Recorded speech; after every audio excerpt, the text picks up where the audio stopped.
Welcome to Sweet Life Beat Life. We hope this video helps.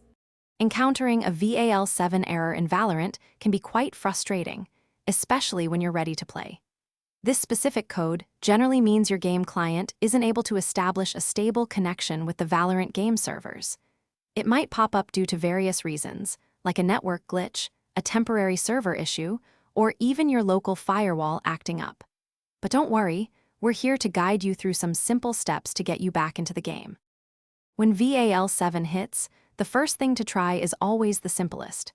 Just restart your Valorant game client, and then give your entire computer a quick reboot.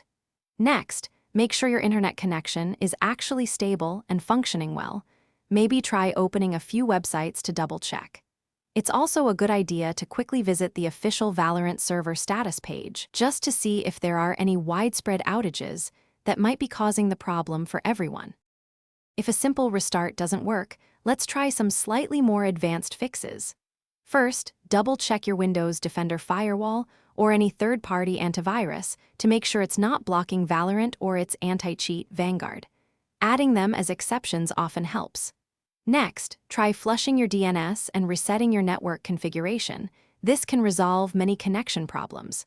As a last resort, a clean reinstallation of both Valorant and Vanguard can often fix deeper, more stubborn issues.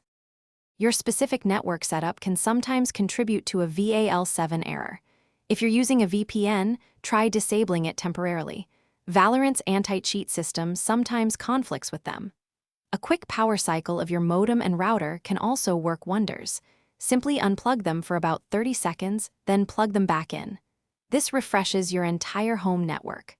For some, temporarily disabling IP6 in your network adapter settings has also helped resolve persistent connection issues. If you've tried all these steps and still see the VAL7 error, it's definitely time to reach out to Riot Games support. Before you do, gather as much information as you can. What steps you've already tried, any specific error messages, and even screenshots. Providing your network logs and system specifications can also greatly speed up their process. Remember, they're there to help, and with your detailed information, they can offer more personalized solutions to get you back in the game. Thanks for watching. Consider subscribing if we helped you.